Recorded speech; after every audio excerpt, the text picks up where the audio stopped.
En général, quand on cherche les vrais pionniers de la technologie connectée, on a tout de suite le réflexe de regarder vers la Silicon Valley, tu vois. Ouais, vers les labos de robotique ou l'intelligence artificielle, c'est clair. Et exactement. Mais en fait, l'enregistrement qu'on va décortiquer aujourd'hui, il suggère qu'il faut regarder dans une direction totalement opposée. C'est ça. Directement sous nos pieds. Dans les égouts, quoi. Et le contraste est vraiment saisissant. Ah bah complètement. Parce que en fait, l'infrastructure de l'eau, on l'associe généralement à quelque chose de très lourd, un truc figé, purement mécanique. Des kilomètres de vieux tuyaux en fonte. Voilà, du béton humide, de la plomberie rustique qui date carrément du siècle dernier parfois. Et pourtant, c'est le sujet de notre exploration approfondie du jour. En fait, on se plonge dans une conférence qui s'appelle la matinale de l'eau. Une conférence organisée par le portail monréseaudeau.fr avec la présence de l'Agence de l'eau Seine-Normandie, pour être précis. Tout à fait. Et notre mission aujourd'hui, c'est de comprendre comment ce secteur, qu'on perçoit comme un peu poussiéreux, est en réalité un précurseur massif de l'Internet des objets. L'IoT, oui. C'est ça. Et surtout, les sources montrent que cette numérisation, c'est pas du tout un gadget. C'est carrément devenu une question de survie écologique pour nos cours d'eau. C'est une urgence absolue.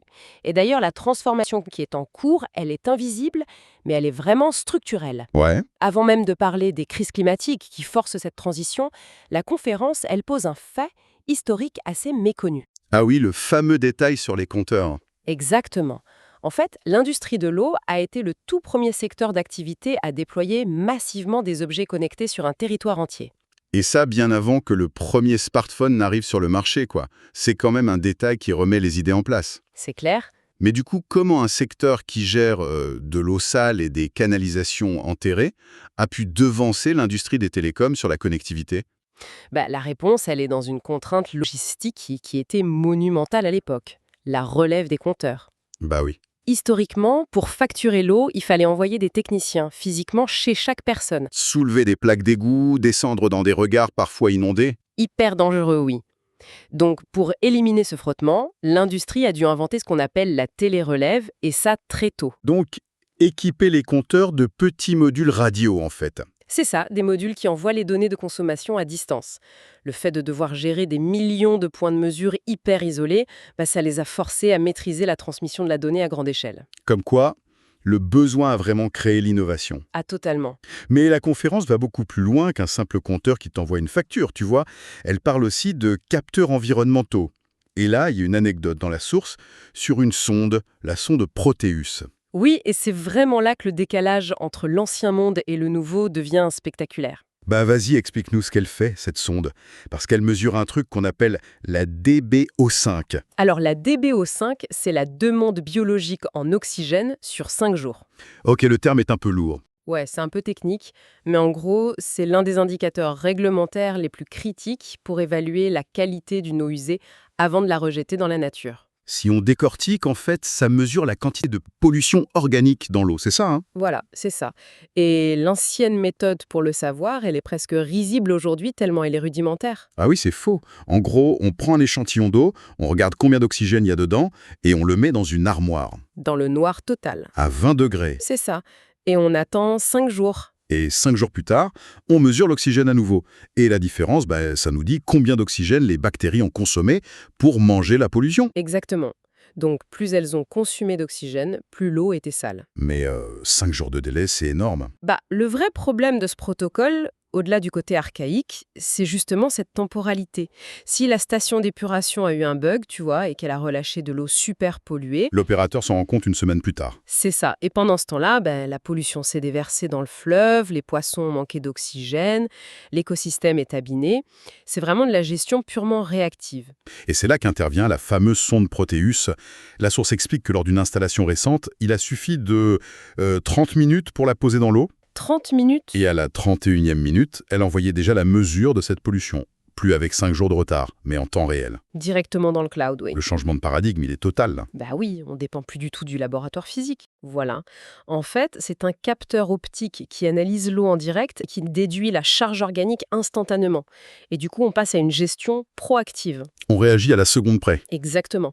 Si un pic de pollution est détecté, pouf, l'opérateur, ou même une intelligence artificielle, peut fermer une vanne tout de suite. Ou dévier l'eau vers un bassin de secours. On empêche le désastre avant même qu'il ne quitte l'usine. D'accord, donc le saut technologique, il est clair, on passe du 19e siècle à l'ère de l'informatique en nuage. C'est tout à fait ça. Mais, et c'est là que ça devient intéressant, pourquoi cette course à la seconde près maintenant? Hmm, Parce que la technologie existe, certes, hmm. mais l'agence de l'eau Seine-Normandie insiste, c'est plus une option.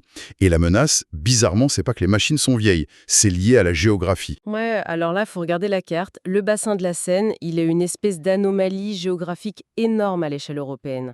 Il va de la Bourgogne jusqu'au Havre et il englobe toute la région parisienne. Ça fait beaucoup de monde. Des dizaines de millions d'habitants.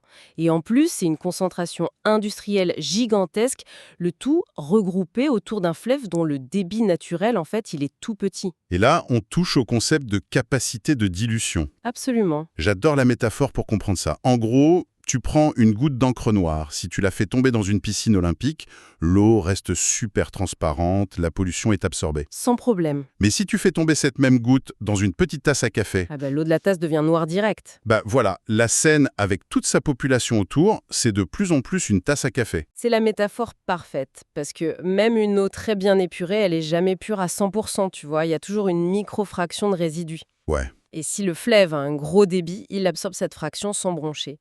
Mais sur la Seine, on n'a plus aucune marge d'erreur. Et là, la source ajoute la variable du climat. Le changement climatique, oui. Avec les sécheresses qui augmentent, ce qu'on appelle les étiages, le débit de la Seine pourrait encore baisser de 10% dans les prochaines années. Donc la tasse à café se vide encore plus. Mais nous, la population qui y verse ses eaux usées, on continue de grandir. C'est ça l'urgence. Donc si le fleuve rétrécit, on peut plus juste filtrer des grands volumes grossièrement. Il faut une précision chirurgicale, quoi. Sauf que, et c'est le cœur du problème, les infrastructures physiques, elles ont leurs propres limites. L'usine d'Acher, par exemple. Voilà. Dans la conférence, il parle de la station d'épuration d'Acher.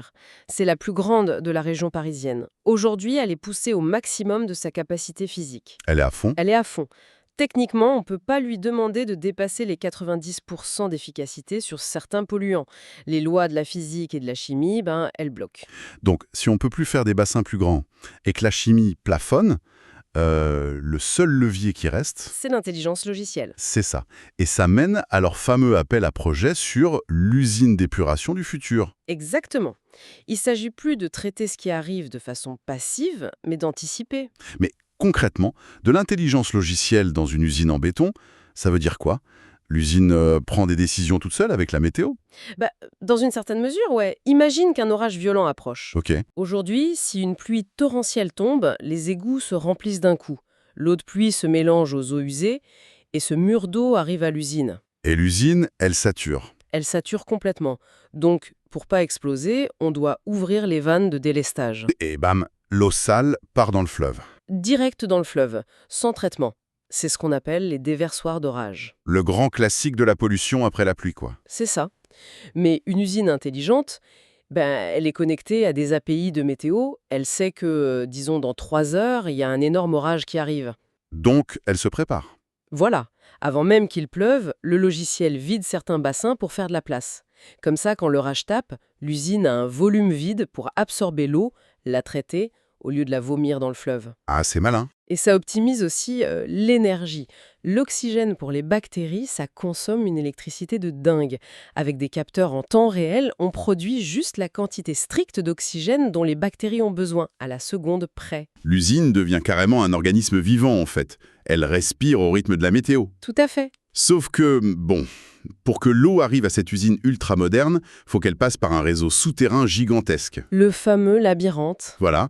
Et là, la source lâche un chiffre qui donne vraiment le vertige sur les canalisations. Ah oui, le chiffre des fuites, il est terrible. Bah oui, parce que si l'usine est un bijou de technologie, perdre l'eau avant même qu'elle arrive, c'est absurde. En moyenne, en France, 1 litre d'eau potable sur 5 disparaît à cause des fuites avant même d'arriver au robinet. 1 sur 5. 20% de l'eau qu'on a pompée, qu'on a purifiée à grands frais, qui repart dans le sol. C'est énorme. C'est comme si on allait à la boulangerie, tu vois, on achète 5 baguettes, et en rentrant, on jette systématiquement la 5e dans le caniveau. Aucun autre secteur industriel n'accepterait une perte pareille, c'est sûr. Mais comment on peut perdre autant d'eau? Faut s'imaginer le réseau français, c'est presque 1 million de kilomètres de tuyaux. 1 million. Et beaucoup ont été posés juste après la guerre. Certains datent même du 19e siècle. Donc trouver une fuite là-dedans sans capteur, c'est chercher une aiguille dans une botte de foin. D'où l'importance des réseaux intelligents. Voilà. L'idée, c'est de truffer les tuyaux de capteurs acoustiques ou de pression. Pour reprendre l'image de la ville comme un organisme, si les tuyaux, c'est les artères, l'IoT, ça devient le système nerveux central. C'est exactement l'idée. Un système capable de ressentir la douleur d'une microfuite grâce au bruit de l'eau qui s'échappe. Il localise l'hémorragie et il prévient le cerveau central avant que la rune s'effondre. C'est ce que la conférence appelle la gestion patrimoniale. Donc réparer avant que ça casse. C'est ça. On croise la pression, l'âge du tuyau, le type de sol et on prédit la casse. Et dans l'autre sens, pour l'assainissement, ces capteurs traquent les eaux claires parasites. Ah oui, ça c'est ces eaux de source ou souterraines qui s'infiltrent dans les égouts par les fissures. Ouais, c'est complètement absurde, on se retrouve à envoyer de l'eau de source propre vers une station d'épuration. Et on dépense de l'énergie pour nettoyer de l'eau propre. C'est fou. Donc les capteurs repèrent que, même s'il fait sec, un tuyau amène trop d'eau et hop, on sait qu'il y a une infiltration. Exactement. Mais bon, la conférence souligne quand même un obstacle majeur tout ça. L'interopérabilité, non? Exactement. C'est le grand mot, oui. La tour de Babel technique. Parce qu'une ville, elle achète ses capteurs de pression au fournisseur A, ses débitmètres au fournisseur B et son logiciel à C. Et personne se parle. Ils parlent tous des langages informatiques différents, donc le gros défi, c'est de développer ce qu'ils appellent la surcouche. Un genre de traducteur universel, quoi. Voilà, un logiciel qui agrège ces milliers de données brutes pour en faire un tableau de bord lisible. Parce qu'une donnée, toute seule, si elle n'est pas croisée, elle sert à rien. C'est clair. Et du coup, toute cette architecture, les sondes Proteus, les logiciels météo, la surcouche, tout ça demande un financement massif en recherche. Ah bah, on n'achète plus du béton, on finance du code informatique. Exactement. Et la conférence détaille ce volet financier. Parce que sans argent, l'usine du futur, elle reste sur le papier. Le nerf de la guerre. Et là, l'intervention de l'Agence de l'eau est super intéressante. Avec le plan de relance post-Covid, les agences ont reçu 250 millions d'euros au niveau national. Pas mal. Et sur le bassin Seine-Normandie, ils ont isolé une enveloppe de 15 millions spécifiquement pour l'innovation tech et le numérique. Alors attends, 15 millions, c'est une belle somme. Mais à l'échelle d'un territoire qui va de la Bourgogne au Havre, Ça paraît peu, ouais. bah ouais, ça fait quelques centimes par habitant. La représentante parle de financer des étages de la fusée. Mais avec 15 millions, on l'a construit, cette fusée. Mathématiquement, la remarque est juste. Sauf que c'est pas fait pour remplacer les tuyaux. Ça, c'est les budgets d'infrastructures classiques qui se comptent en milliards. Ok, donc c'est pour autre chose. Ces 15 millions, c'est un fonds d'amorçage. Faut savoir que les mairies, les collectivités, elles détestent le risque technologique. Elles veulent pas utiliser l'argent public pour tester un truc qui pourrait rater. Elle préfère acheter la vieille technique d'il y a 20 ans qui marche à coup sûr. Exactement. Et le but de cette enveloppe, c'est de dérisquer l'innovation. L'agence donne des subventions jusqu'à 80% pour les études de faisabilité, la R&D, les fameux premiers étages de la fusée. Donc, une fois que l'algo prouve qu'il économise 20% d'énergie sur une petite station, Bam! La technologie est validée. Les collectivités sont rassurées et là, elles utilisent leur gros budget classique pour la déployer partout. c'est super intelligent. C'est un catalyseur, en fait. Et il force aussi les gens à bosser ensemble, non? Oui, il faut de la co-construction. Les grosses boîtes, les petites startups, les mairies, tout le monde doit s'associer. C'est la fin du travail en silo. C'est vraiment repenser le système. Et d'ailleurs, en parlant de faire sauter les conventions, il y a un détail glissé un peu vite dans la présentation, mais qui est dingue. Ah, la récupération des urines à la source. Voilà, ça fait souvent sourire, mais la source explique que c'est un enjeu majeur pour demain. Et scientifiquement, c'est révolutionnaire. En fait, l'urine humaine concentre presque tout l'azote et le phosphore qu'on rejette. Ouais, Aujourd'hui, on fait quoi? On prend ces nutriments super concentrés, on les mélange avec de l'eau potable dans les toilettes. Quelle hérésie d'ailleurs. puis on envoie ça dans des kilomètres de tuyaux. Et à l'usine, on dépense des fortunes en électricité pour séparer cet azote et ce phosphore de l'eau. C'est le comble de l'inefficacité. On dilue avec de l'eau potable pour ensuite utiliser des machines complexes pour reséparer ce qu'on vient de mélanger, Et pendant ce temps-là, les agriculteurs, eux, ils achètent hyper cher des engrais chimiques. qui sont faits d'azote et de phosphore. Voilà. C'est un cycle complètement absurde. Donc l'idée de l'économie circulaire, c'est d'isoler l'urine direct dans les bâtiments. On la traite localement, on en fait un engrais naturel pour l'agriculture du coin. C'est ça, on allège les stations d'épuration, on économise de l'énergie et on crée une ressource. L'eau de demain, c'est pas juste des capteurs, c'est repenser tous les flux de la ville. C'est vraiment la synthèse parfaite de notre exploration d'aujourd'hui. On voit bien comment cette contrainte géographique du bassin de la Seine, Avec la menace climatique, hein. ouais, comment ça force une industrie hyper traditionnelle à se réinventer totalement. De la sonde qui passe de 5 jours à 30 minutes aux algorithmes qui anticipent les orages. Jusqu'aux capteurs qui transforment les tuyaux en système nerveux. Et tout ça grâce à ce financement qui dérisque l'innovation. C'est fascinant. La transformation vers l'hyperconnectivité, c'est vraiment la clé pour qu'on puisse continuer, tu sais, à juste ouvrir notre robinet et voir de l'eau propre écouler. Et c'est la réflexion finale qu'on peut se faire. Cette hyperconnectivité, elle amène un autre problème. C'est évoqué très brièvement par la source sur la cybersécurité. Ah oui, le revers de la médaille. Si tout le réseau d'eau devient numérisé, piloté par des algorithmes dans le cloud, connecté à Internet, Le réseau devient un ordinateur géant. exactement, il est exposé aux mêmes failles que n'importe quel système informatique. Les fameuses attaques par ransomware, par exemple. Voilà. Le plus grand danger demain pour l'eau potable d'une ville, c'est peut-être plus la sécheresse. Ça pourrait être un piratage. Des hackers qui bloquent les vannes à distance ou qui aveuglent les capteurs. C'est clair, on a rendu cette plomberie intelligente, mais on l'a aussi ouverte à des risques d'un genre totalement nouveau. C'est une perspective assez troublante, je trouve. À garder en tête la prochaine fois qu'on observera l'eau couler d'un robinet.